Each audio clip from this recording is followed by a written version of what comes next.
how you got into your career in tech, where it started? So that was around 2 years ago. So I actually don't have a tech background. I have a business background. And at that time, I was very much into what I was doing. I was about to start actually an internship at the Inter-American Development Bank. So I was very much into like finance and using that for development. I loved what I was doing, but when I was like about to sort of start that internship, I also realized I don't really like the job description itself, as in like the tasks I would do. Yeah. And I was always interested in like analytics and data science. I was working a little bit in data analytics besides my studies. So I was always interested in that. And just presented itself the opportunity that I could do a boot camp during that time. And I was like, oh, that's a great opportunity to like really learn some hard skills that you, to be honest, don't really learn in business. Yeah. So my initial thought was just, great, I'm going to do something where I learn some hard skills. Maybe that's for me a small step into sort of getting into data analytics a bit more. Yeah. And wanted to explore the field because it sounded exciting. I wasn't actually at all planning on becoming a software engineer. But then being in the bootcamp, I really enjoyed it. I was quite surprised myself. And after a while, I realized I wasn't doing too bad either. So I was thinking afterwards, like, why not just give it a try? Mm-hmm. I started my first job as a software engineer, and I've been enjoying it for the past years. And that's sort of how I got randomly into it. Never looked back since. Exactly. Okay, cool. So what do you think, why do you think there is such a disparity between gender within tech? I honestly think it's probably not just the gender, but overall diversity, because in my opinion, there's a pretty big stereotype about tech, or especially development. When I look back on how I saw it myself before, it's always like this stereotype of men, white men, who sort of sit in a corner, maybe in a basement, don't really talk to anyone, just with their computer. Yeah. I know that's a big stereotype, but I think, and talking to other people, I know that stereotype still prevails. Mm-hmm. And a lot of people think like that, and it's not really, I think, appealing. At the same time, it's not true at all, in my experience. But I think, one, it's a stereotype that's not really appealing. Nobody really is really doing anything about it. And there's just not much access to it. Like, I remember from myself, like during school, for instance, coding or IT in general was just never really something that was opened up so much to us. Yeah, no, I'm the same. Yeah, it wasn't even a thing to, exactly. I didn't even know what coding meant. It was nothing that we were ever really taught in school. We were taught how to build a website, but that was very, very basic stuff that we learned. So yeah. Oh really? Yeah, in my school we didn't even have that. I mean, there was an IT course, but it was just very few people did it, and nobody was really interested in that on a global scale. Yeah. And I was also missing really like the entry point to it, like people allowing the access to it. Like, I know there was a lot of introduction to maybe biology or like politics or all sorts of fields, but IT was never really one of them. And I feel like it's a mix of those, like a stereotype that's not really reflecting reality, that's not very appealing, plus not much access to it from an early stage onward. And I think that sort of drags through until now, like just because there hasn't been much access to it. A lot of people haven't chosen to go into that direction, and that's where we are now. Yeah, no, definitely. So do you think then, having that been the way it has been in our experiences growing up and then into the careers that you're in now, what do you think businesses and their communities can do to encourage more women into a tech career and really like drive that kind of female force? I think it's exactly what I said before, kind of like tackling that. So one, starting early, starting in school, making it more accessible for women, but also all sorts of people, diversity. So it's not just about gender for me. It's definitely tackling the stereotype, because I think that still prevails. Like, if I look around in my sort of social circle who isn't working in tech, that stereotype still exists. It still exists in my head a little bit too. Again, it's not very appealing to most of them. So just tackling that, because honestly, it's not representing reality. Yeah. And then also I think you need to, especially when we talk about women, at least what I was missing, is relatable role models. You need to make that more accessible, as I said, but then also sort of have those role models present that you can sort of orient yourself towards and say, that's what I want to become. That's also tackling the stereotype, right? Because if there's a role model that you see and look up to, maybe that's something you want to do. Yeah, female mentors that are, you know, kind of like maybe at the height of their career, or they're currently doing it and they're really like pushing through everything. They're the sort of people that we should be encouraging to try and also come into schools, as you say, and like do talks on them and like open up young girls' minds to the idea that actually they can do this. Like, you don't have to, if you work in tech, it doesn't necessarily as well mean that you're gonna, you know, be sat in some, as you say, like basement in like downstairs in a dark room and not really doing anything.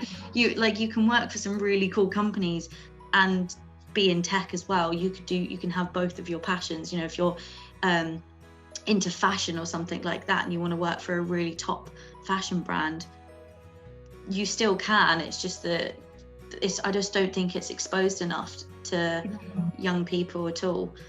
Boys as well. Sorry. I think the point I want to make is just really like opening that sort of black box.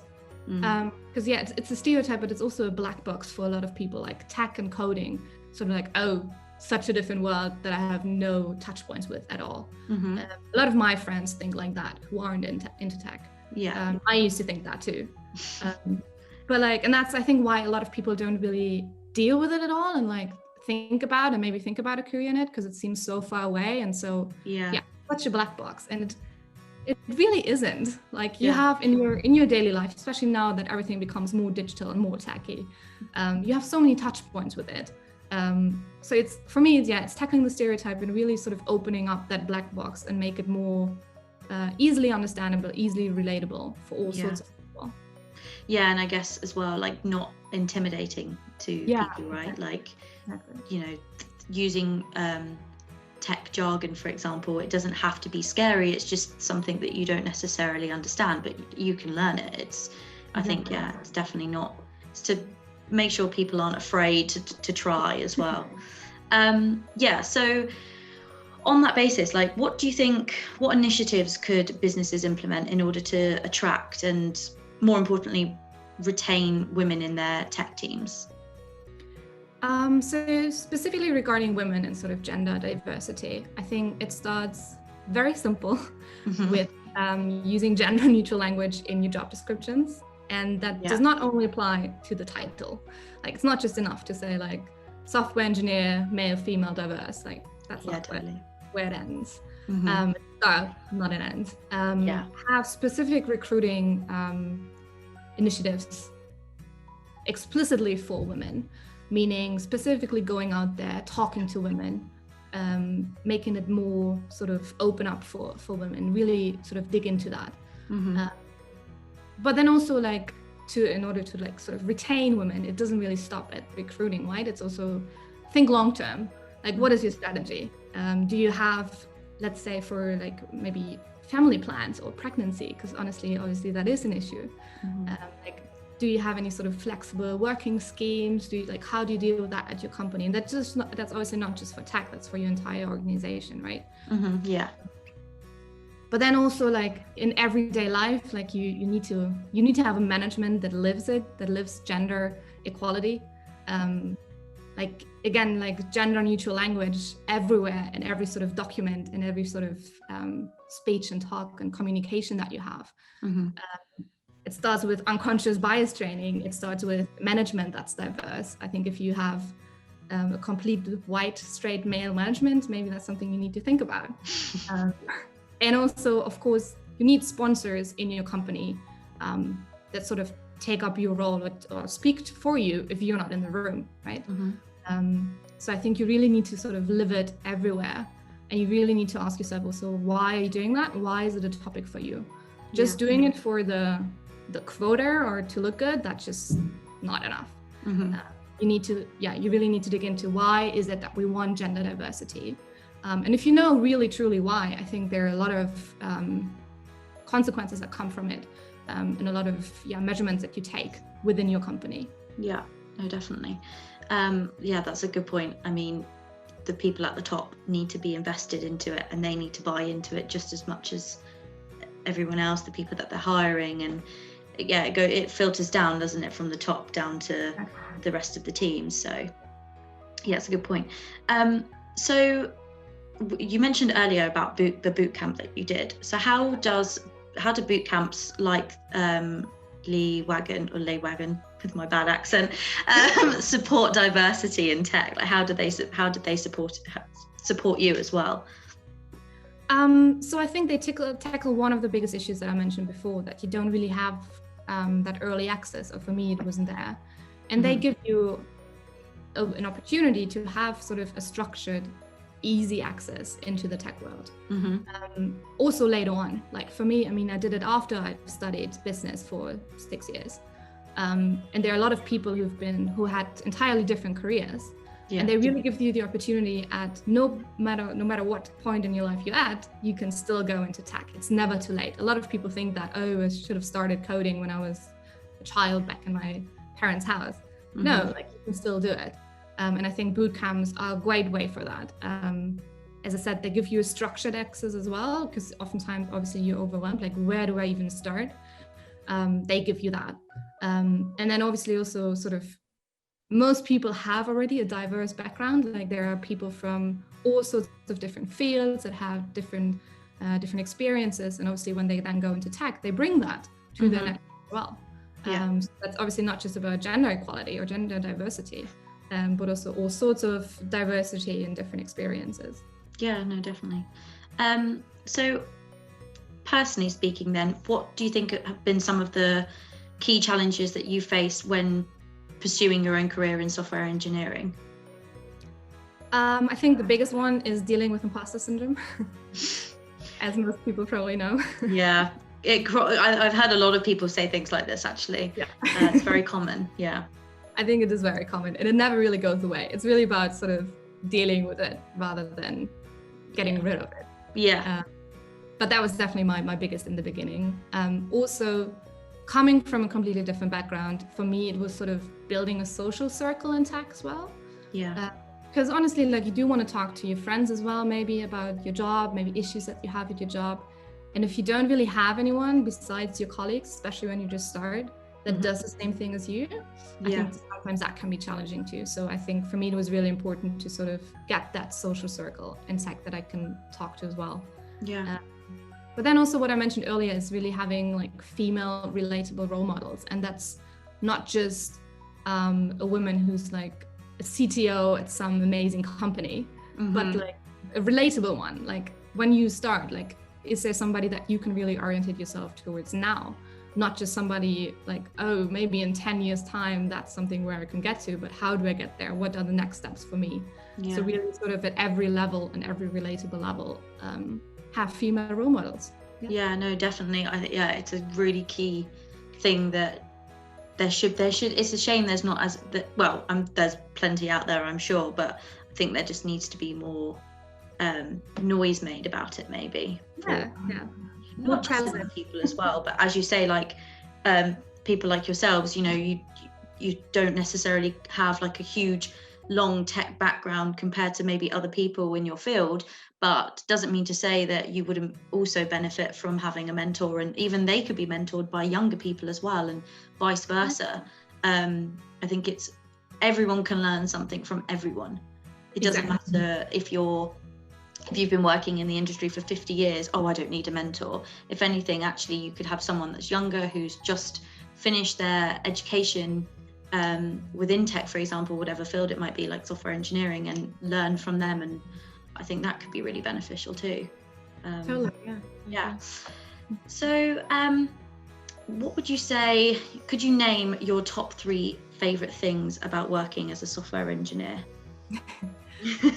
I think that's also pretty cliche probably, but it is always challenging. You always learn, because tech is evolving so quickly, so you never sort of get to that point where you're like, I know it all now. And that just keeps being exciting. So definitely that, but also it's really the people. And and that I think speaks against that stereotype. I really do enjoy working in tech in terms of the environment that you have and the people that you have.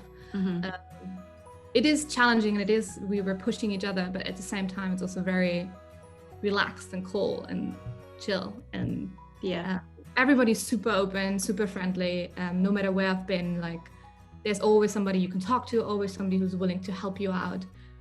There's not that like elbow fighting kind of culture that you have in other jobs or industries. So I really, really appreciate that. Actually, that's quite a good point that you mentioned about it can be like quite chilled and relaxed sort of thing. And I do think that there's a bit of a stereotype with tech that it's really kind of, I mean, this is just maybe me thinking it, but that I've heard other people say is it's really high pressured and it's really, really fast paced, and it's, you know, there's a lot of stress that comes with it. And that's the case for a lot of jobs, if not all jobs at one stage or another. As you say, there is that part of maybe there's some time where you get to kind of relax and be like, oh, yep, I've got this and this on today. And, you know, you kind of, it's not so chaotic and whatever as people, I think, maybe have this impression that it is. That's quite an interesting point, actually. I mean, it is, and it can be a lot and high pressure, but it's always on a level that you can deal with it. Like I've, at least in my experience, and maybe that also comes from me working in startups, where as compared to corporations, maybe it's different there. I can't speak for that. But in my experience, even when it was pressury and you need to get things done, it was still everybody was working together, giving each other support, and then afterwards we're like, okay, let's have a moment to breathe. And overall, just a very non-pressury, non-pushy way of working together. Yeah, no, definitely. Okay, so my final question is, what would you say is the best piece of advice you've ever received in your career? I think it's two things. One, especially regarding tech, it's everybody has imposter syndrome. It's not really advice per se, but it's more like relaxing to know that it's not just you. Like everybody has it their own way, no matter what level. That's just a bit of reassuring. But then also, I think what really got me also to the point where I'm right now is that you can always create your own path, and you should. Like there's not just existing career path that you need to follow and like certain steps that you need to do. You can always invent yourself and sort of create your own path. And that I think has also led me to get into coding rather than continuing in the business field, really. Yeah, definitely. Well, thank you for answering all those questions. I think it's a really good insight into women in tech, but also within your personal career as well, and like how you've got to where you are.